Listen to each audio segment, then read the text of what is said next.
Hello there, Meow Mentors. It's Cat Lady Justin, and you're watching or listening to The Kitty Boss, where we pick, pamper, and protect your practically perfect pussycat for a lifetime of unconditional love.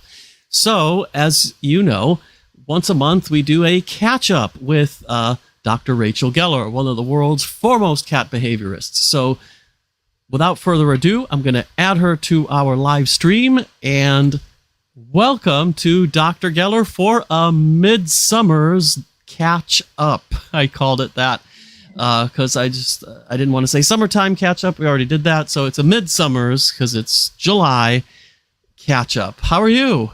Well, it's so great to be here with the kitty boss himself, and let's get started. Awesome. Yeah, it's great to be here with you and great to have your advice. And I love the shirt. I'm not wearing one of my cat ties or my cat jacket or my cat t-shirts because we are having a heat wave. So it's really too hot. So I'm in a tank top, as you can see, and I'm not going to apologize because it's just that hot.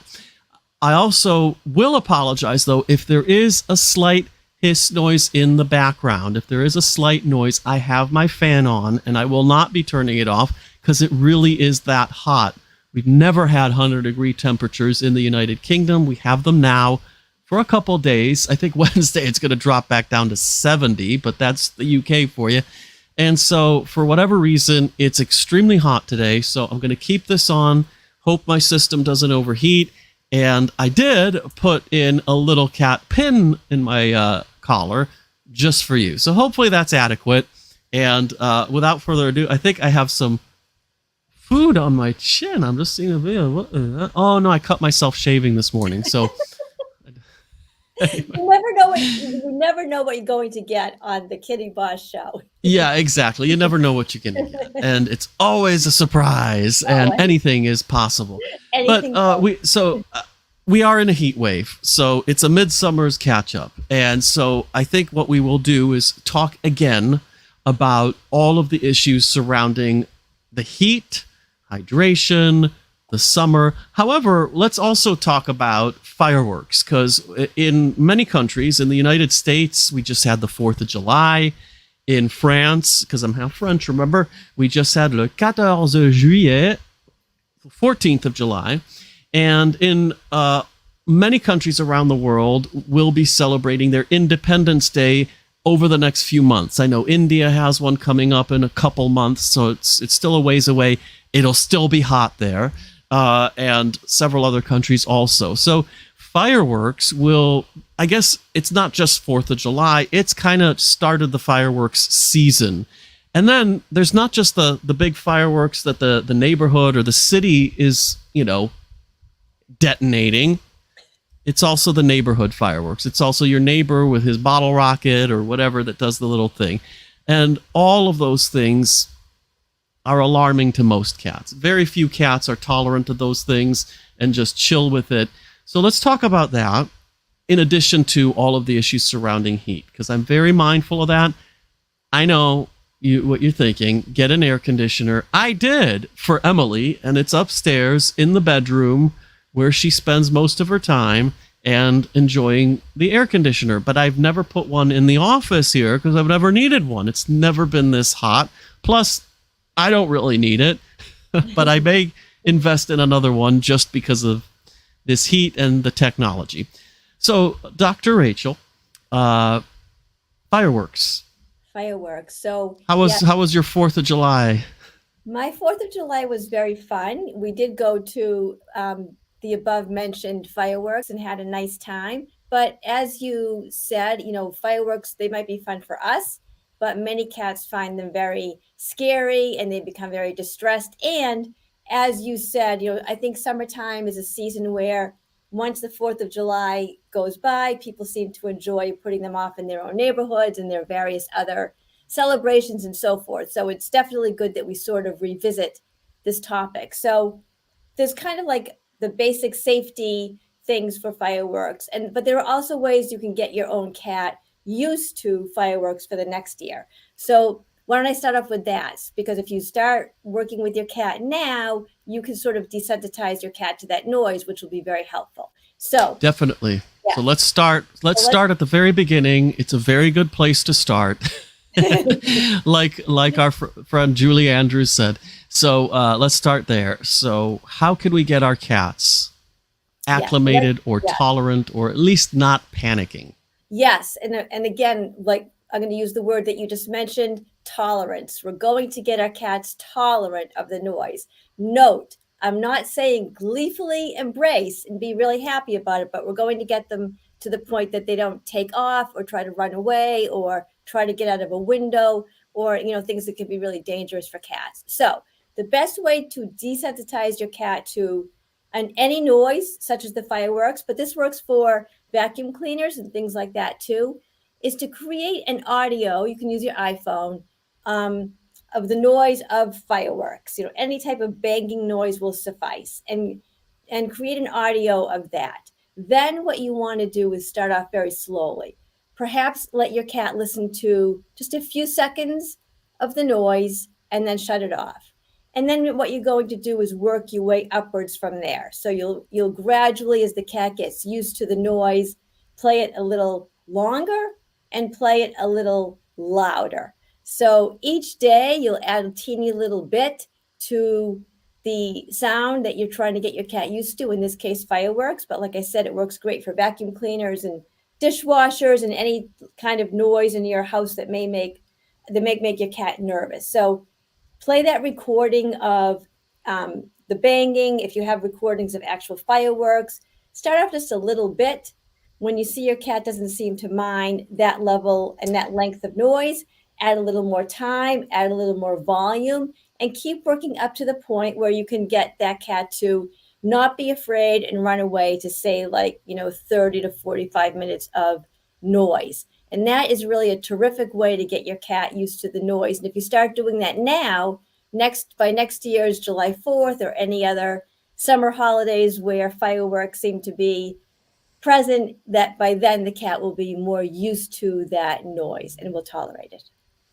That's great. And so how about if we're in a situation where we haven't done that yet, but there are fireworks imminent, there are fireworks coming up? As far as I know, what I would do is I would grab some Fellaway or other diffuser or spray that is known to have calming things for cats. So things such as the pheromone sprays. I would probably resort to that kind of thing, or potentially some. I've seen some information that CBD oils is effective in calming a cat down, put in the food and stuff, and other products as well, which I'm probably going to talk about in a future episode, because I will have the owners and founders of that company, which I'm actually just bought a whole bunch of them, come on board here now. So I won't mention them quite yet. It'll be a surprise. But is that kind of thing? Would you recommend that kind of thing? Absolutely. So synthetic pheromone products can be very helpful for some cats.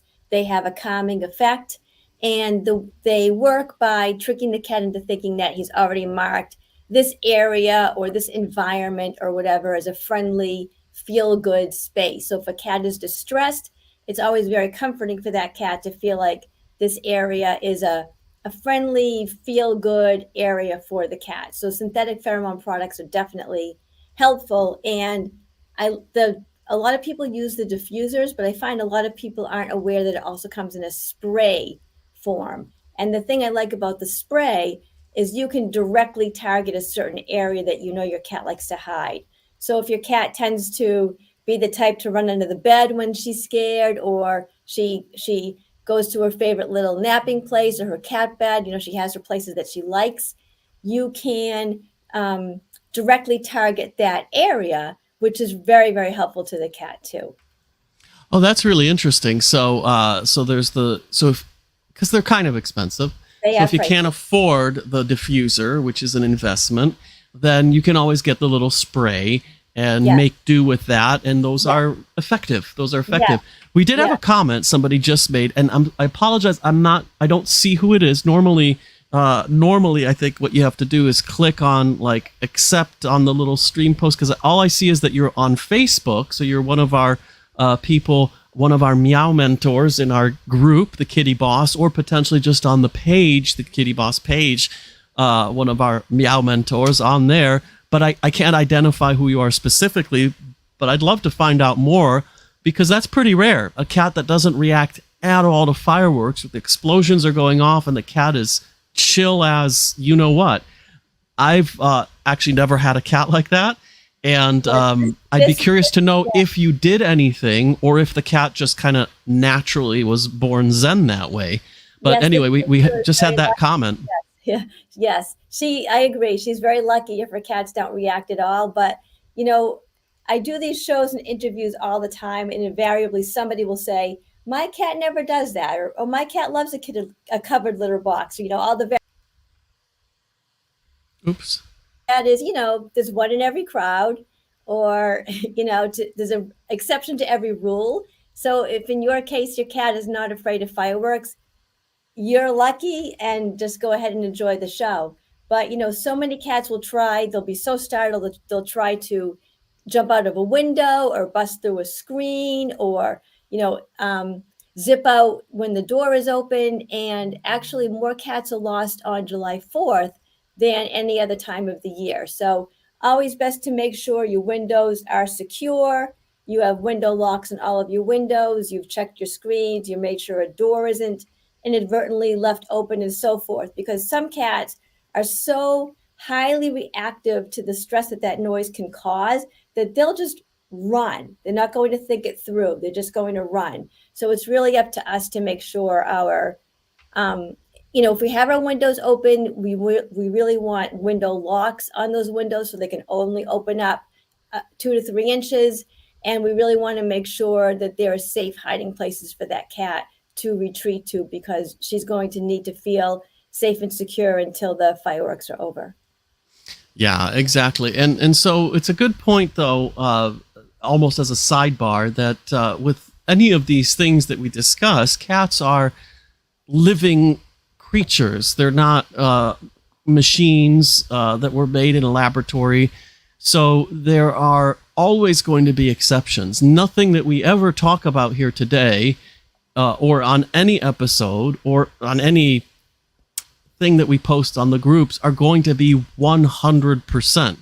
Everything that we always talk about, all the advice we give, is going to apply to a majority of the cats, but it will never be 100%, because they're just like human beings. There are living creatures. So most cats, that's why I said most cats are very frightened, and it was very rare, and I was very surprised to see that somebody has a cat that didn't do that. So I did ask a follow-up, which was if the person could sort of tell us a little bit more, and they did, thankfully. So I have noises in my house all the time: hair dryers, kitchen appliances. They don't react to anything but the vacuum. So that's interesting, because those cats potentially, the cat has been acclimated, so to speak, to noises, to most noises. But again, as you can see, there's an exception. There's the vacuum. So even though there's hair dryers, there's appliances, that kind of got the cat used to a lot of the stuff.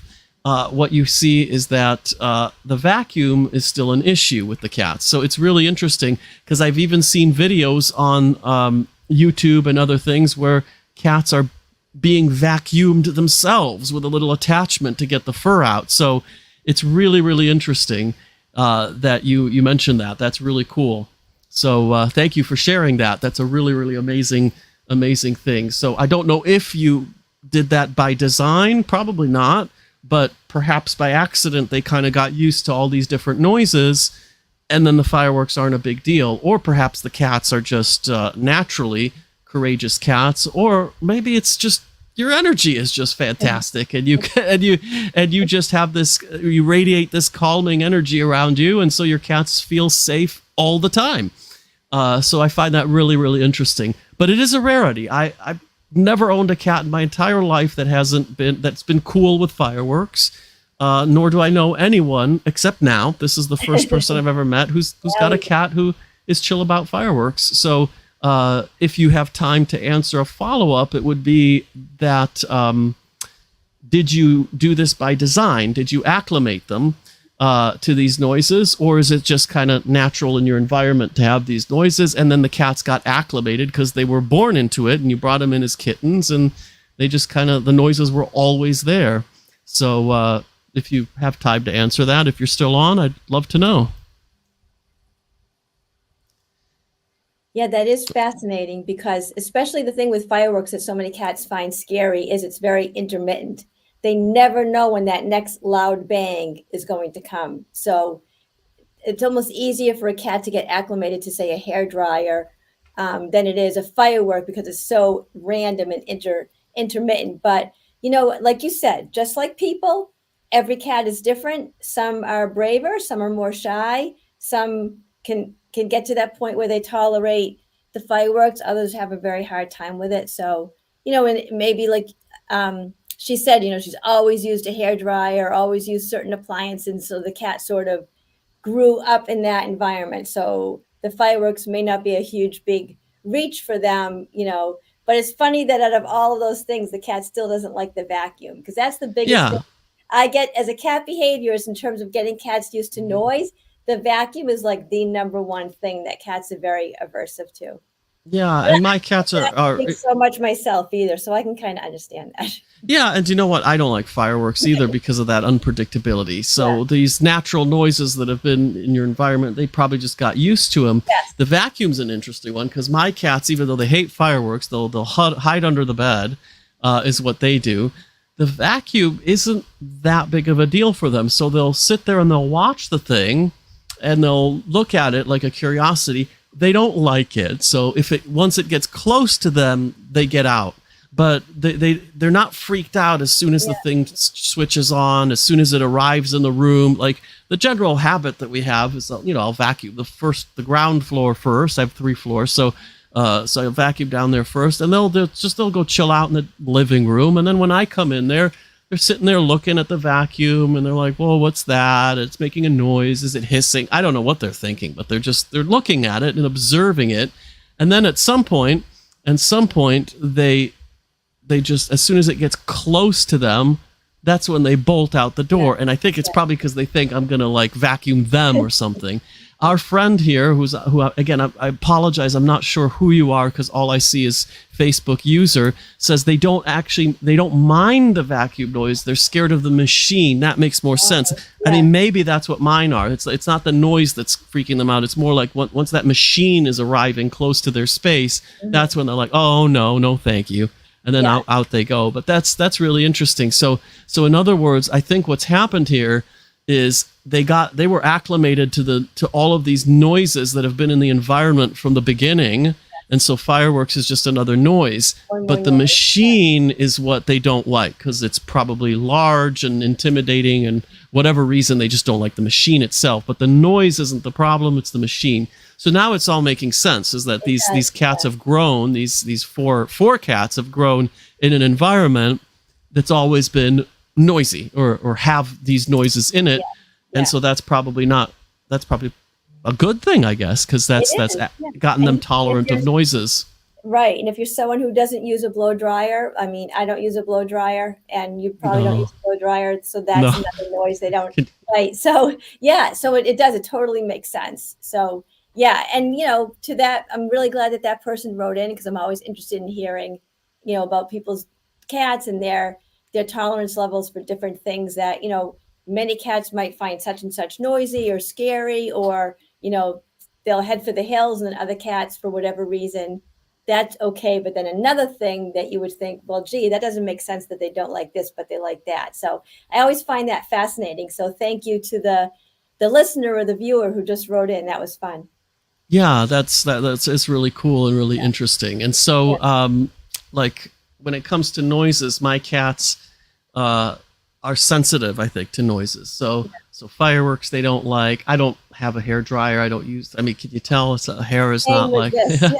and a vacuum, of course. I told you the story on the vacuum, and of course I have all the kitchen appliances you'd care for. They don't seem to mind them too much. The dishwasher, the washing machine, they're just kind of not bothered by them. I have a piano though, because I play classical piano, and they actually don't love that, which is interesting because some cats adore music. I've seen videos of cats that are sitting there like enthralled with a piano and all that.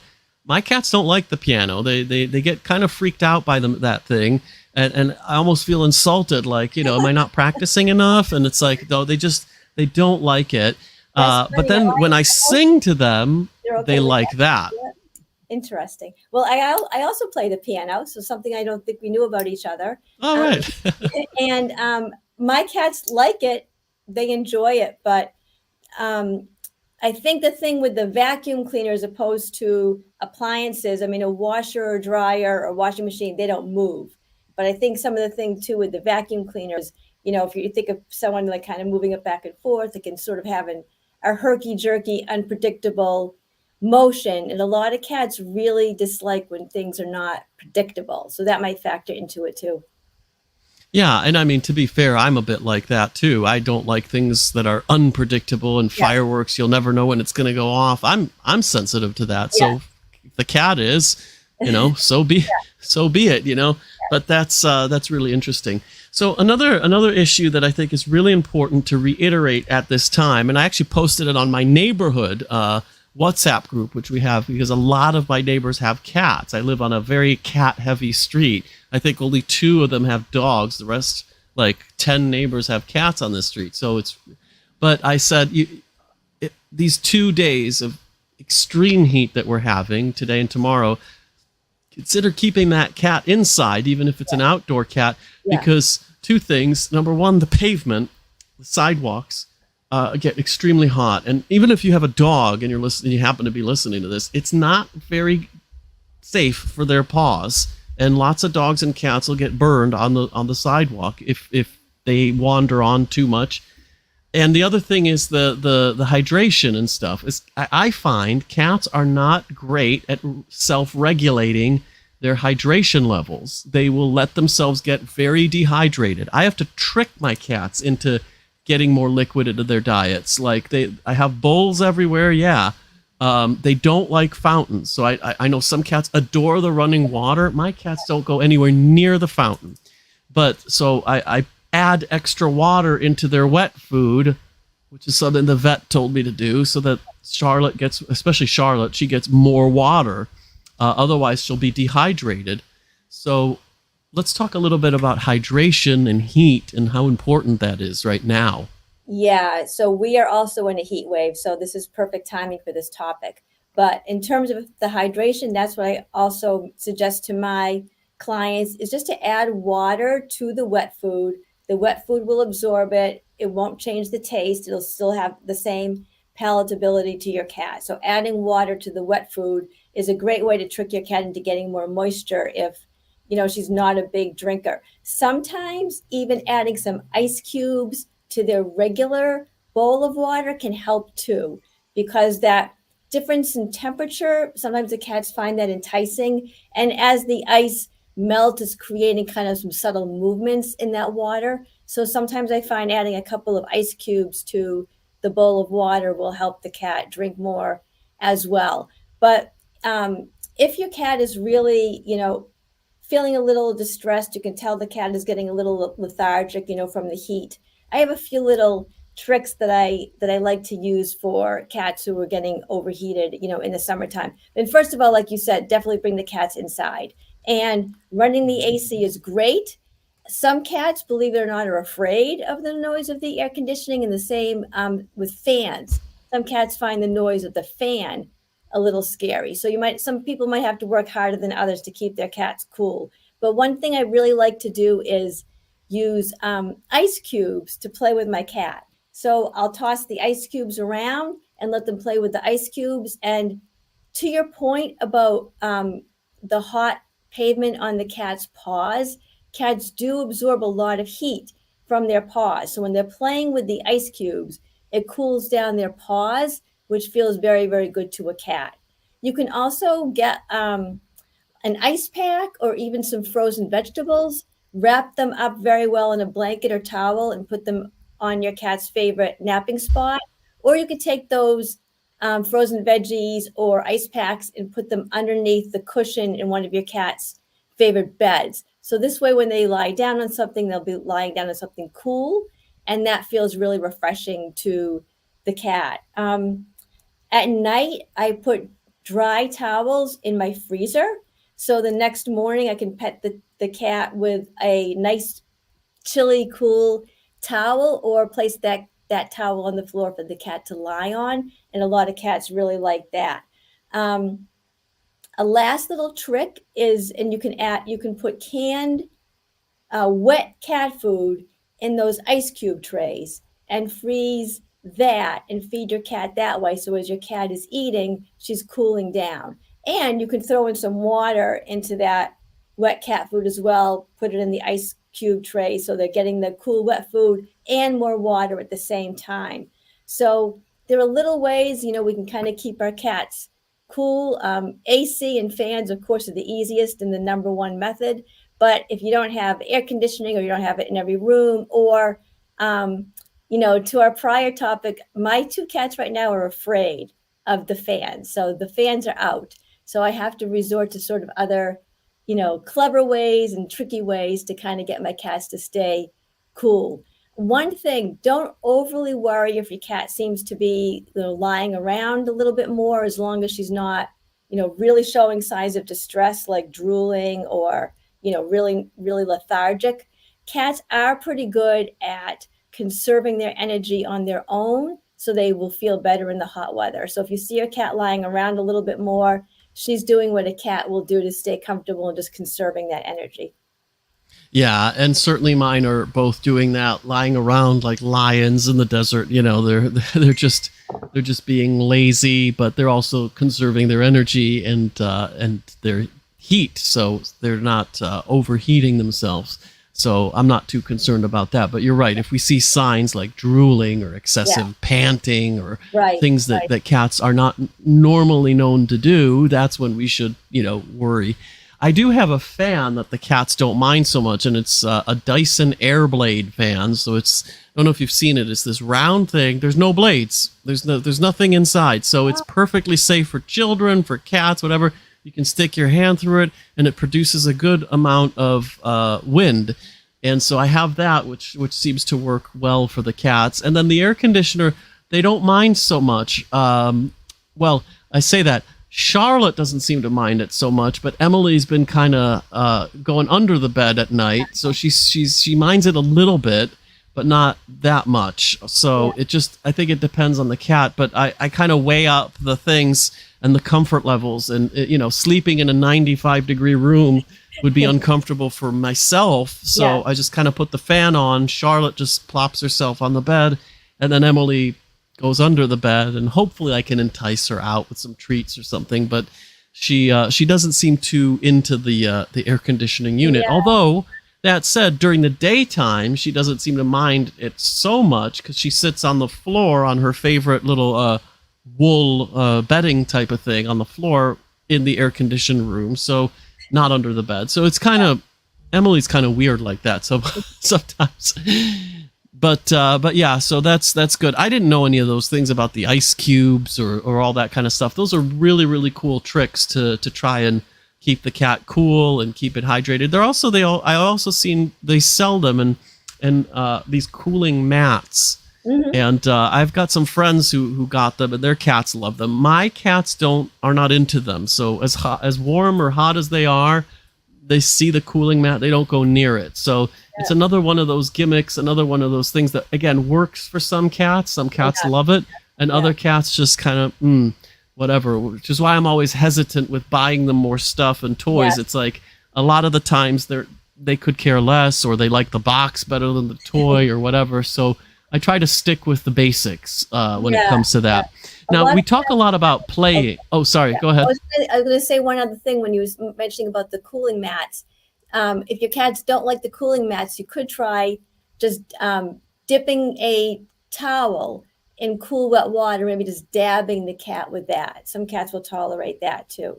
Okay. Yeah, just another little tool to have to keep the cat. A little tip and trick and technique. There you go. But one interesting thing, though, is that so we talk about play a lot and on this and how important it is. In the summertime, though, when it's really hot, how much, play should we be doing with the cats so that we don't exhaust or overheat them? So that is such a good question because you know how much I'm always harping on and on and on about playing with your cat. But okay, so even in the hot weather, if your cat, was living outside, your cat would still want to hunt and eat her prey. So I still recommend doing regular play sessions with your cat. Maybe you make them a little shorter. Maybe you're not leaping with your cat all around the house. But I would still suggest to continue with the interactive play sessions. And again, you can do some of the things I mentioned, like the ice cubes, playing with the ice cubes, or just dabbing the cat with a wet towel if she seems like she's getting too hot. But you don't want to completely stop the play, because play has so many advantages. Besides releasing tension and releasing anxiety and feeling good about herself and bonding with you, and the myriad of reasons I'm always going on and on about interactive play. Your cat still has that need to hunt, so you don't want her to feel more anxious in the summer months. So you use your best judgment, and maybe you can ramp down the play sessions a little bit, but I wouldn't recommend stopping them altogether because your cat still needs play no matter what the weather is. So kind of follow your cat's lead, use your best judgment, and if you need to make the sessions a little shorter or maybe not quite so robust, that's fine. But I wouldn't say, don't play at all. Because like I said, even cats living outside in the worst heat waves still are going to want to eat. And more on that same line, for that cat who doesn't love to drink water, we still want to be tying that natural need to eat after the hunt, and we can use that as a way to inject fluid as well. Yeah, and that's of course a good point. Is tying these things together that are pleasurable activities for the cat is always a way to reinforce things. We don't use punishment because, as we say almost every episode, it doesn't work with cats. It just makes them scared of you. But when it comes to reinforcing and training a cat, it's that reward that really is effective with them. So I wanted to let everyone know that if you have any questions for Cat Lady Justin or Dr. Rachel Geller, you can always post them in our Facebook group, the Kitty Boss, and we would love to address them or answer them on our monthly catch-ups. So make sure you participate. It was great, whoever that person is posted those comments that we could interact with today.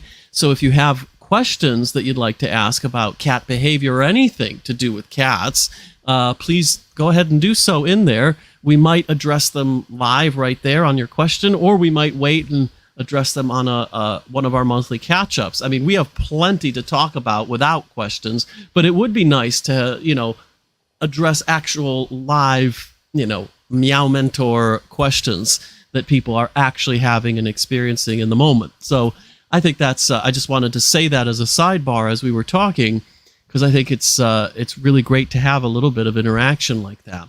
Yes, so we have talked about fireworks and all the issues around that, because it is fireworks season. It'll probably be fireworks season in different countries depending on where people are located until the end of the year. So until the winter comes about, we will have fireworks here and there. We talked about hydration and how important it is. We talked about the heat and overheating and how important that is. And so it's the summer and it's the midsummer. So it's kind of, we're getting into the really hot places. Of course, if you're on the other side of the world listening to this, you might be in the winter right now. So this is not relevant to you at the moment, but it will definitely be relevant to you when your summer comes around. So please still listen to that and pay attention to it. Yes. But I think what I'd like to end off on is something to do with mating, because I don't. So mating season might not be at its peak right now, but I do hear the occasional howling of the female out there. And I see the males roaming, when I walk in the morning a lot more. So it's not over per se. So during this summertime, this heat, what should we be looking out for if our cat? Obviously, the first thing we should do is possibly spay or neuter our cats. But let's say they're not. What should we be looking out for? Yeah, so right, spay, neuter, spay, neuter, spay, neuter. I can't say enough. It's so important. There are already too many cats for the overcrowded shelter. So yes, that goes without saying. But let's say for whatever reason you haven't been able to get an appointment yet for spay, neuter, or whatever the case may be. We don't want to keep producing more unwanted kittens. So if you know your cat, if it's your cat, so you're aware of the cat status, you know the cat has not been spayed or has not been neutered, I would 100% refrain from letting your cats outside during this time of year, because they are going to mate, they are going to create unwanted kittens, and it's just not the humane and moral response to the cat overpopulation problem. If you have unspayed females and not non-neutered males in the same home, I advise you to separate the cats. And you can do this by giving each cat a different room. If you don't have enough space in your house to do that, then I highly recommend getting large dog crates and keeping the cats in the crates until you can get the cats spayed or neutered. And really just make sure that when keeping your cats indoors, it's not a bad idea to keep the windows closed. I know it's summertime, but to keep the windows closed and keep the shades down, the blinds closed, because even the even if they can't just see another cat, it can really send some cats into, that whole yowling type of thing, and or walking around the house and marking. So you really want to eliminate the possibility that a cat can view a another cat from that window if those cats are not spayed or neutered. Yeah, and on that note, we did talk a little bit about windows and how to manage them, and so cats, of course, the little kitty in the window loves to do that. But we have one last thing to mention here, and that is that when your cat is in the window or in the sunshine, we at this point we all know that if we're going to go into some heat like this or an extreme sun, that we should put some sunblock on or wear a hat and somehow not get so much exposure to it. A little bit is great for you. You get that vitamin D3 and all that, so you don't have to be afraid of it, but you also don't have to run out there and stay in the sun until you get blisters. That's probably really bad. So cats also can get sunburn. Cats can also be sensitive to it, especially white cats. So let's end off with a quick discussion on that topic. And because what I do when it's this hot is the curtains are all closed. So my house is I've got to use the lights because the sunshine would just heat the house too much. So let's talk a little bit about the windows, window management, and the curtains, and what should we do in this heat to protect our cats from getting a sunburn. Yeah, I mean, people don't think about, sunburns with cats, but as you said, white cats and also cats with very short fur can definitely be more prone to the sun. So you don't want to let your cats, be out in the sun for long periods of time, and think about the time it would take you to get a burn. Your cats are in the same boat. So, and just like people who tend to be more very light skinned, I'm a good example of that. Or, same with cats. If they have white fur, they are more prone to getting sunburned. So, this is the time of year to keep your cats indoors for so many reasons. And also to, if your cat does go outside, a catio, or, if your cat's on a harness, then you can control where the cat is and make sure the cat's in more shady spots and so forth.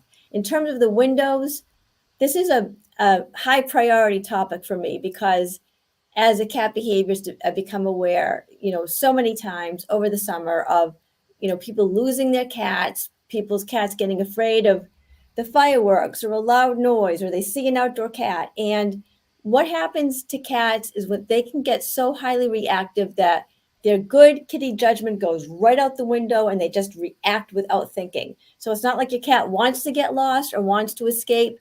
It's just that they follow their instinct and they try to remove themselves from a situation that's scary. So every window on my house has a window lock, so that window cannot be opened more than 2 inches. So that's number one. Use some type of, window lock. If you live in an apartment and you're worried about making some type of permanent damage by installing window locks or window guards, they make all kinds of products that can be easily removed without tools that involve suction cups and Velcro and so forth. So there are a myriad of options to get those window locks on your windows, and there are many types that would be suitable for apartment dwellers. So that's number one. Make sure that all of your windows are guarded in such a way that they cannot open more than a couple of inches. So cats have movable collarbones. If the cat can get her head through, chances are she can get her whole body through. So really think about just keeping that space, that the window is open pretty small. I mean, I say 2 or so inches for that, and 3 inches max, depending on your cat. Yeah, that makes really, really great sense. And we have one last comment here. Somebody said, "I wouldn't want a cat that is not fixed. They're so obnoxious." That's true. That's true because as we know, when cats are not fixed, the females will be howling. Yes. Basically calling a male to come and do them. And then a male will be roaming all over the place. And then there's issues around marking. That cats who are not fixed will do a lot more. And then there's issues, of course, there's the menstrual cycle that the female cat has, which is not obviously as big as a human or other larger animal, but it's a lot. So it's smaller, but it still produces. So it can stain and be something that's not pleasant to have to clean up. So I think that there's a lot of advantages to fixing a cat. And I know that, there's a part of me that kind of been like, oh, the poor cat and it's nature.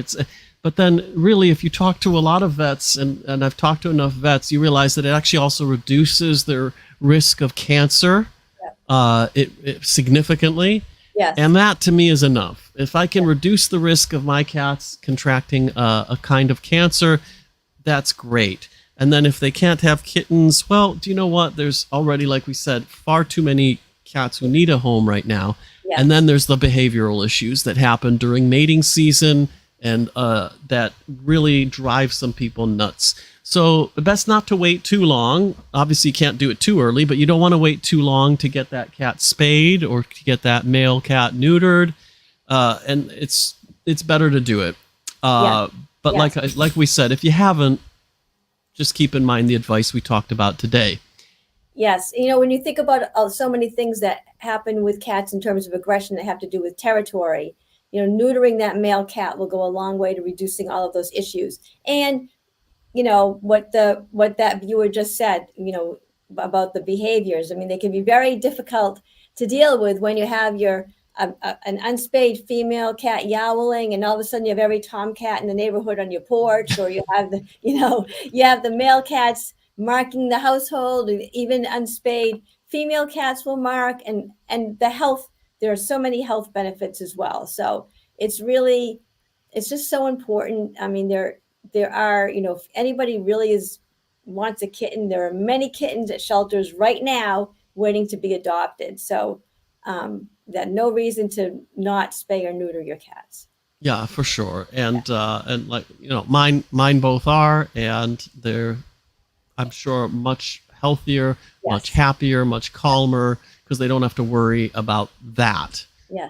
Every single year. And I don't have to worry about that every single year. So thank you for that comment, because that's a really, really good point. They are obnoxious. So they definitely are, without a doubt. And I think there would be another super rare exception to that. So if there are exceptions to that, it will be super, super rare for an unfixed cat to be not obnoxious. Maybe if they're, elderly or something like that, and they're past their mating window. I don't know, but I'm just saying you're right. Yeah. So is there anything else you'd care to say or ask before we end off today's catch up? Well, I think we covered all of the bases that we had planned, and I want to thank you again for inviting me on to your show once a month. I feel like every time I do one of these shows, and I know on my end I'll get comments or people will mention, I'm so glad you covered that topic. I feel like we cover a lot of topics that are very timely. So just a big thank you from me to you. For sure. And thank you as well. It's always fun. It's always enlightening and illuminating to catch up with you and learn more about cat behavior, cat health, all the different issues that go into pick, pamper, and protect your practically perfect pussycat for a lifetime of unconditional love. And on that note, I'd like to thank everybody for listening or watching, depending on where you are, and remind you that you can join our Kitty Boss Facebook group and ask your questions. You can follow Cat Lady Justin on social media and drop into our DMs. Like Rachel said, we get comments after each one of these episodes about something, or sometimes questions, or sometimes follow-ups and all that, which I've definitely done, and I love it. So go ahead and do that. And of course, I need not remind you that to share this episode, share the podcast, if that's where you're listening to, not on the live stream, then it would be very, very helpful for us. And if you happen to be listening on Apple, guess what? 5 stars. And leave us a review. Help us grow the community of Meow Mentors, and we will be eternally grateful, and so will you, because you'll get the best advice from the best people. And I'm not talking about me. So thank you, everybody, and stay cool.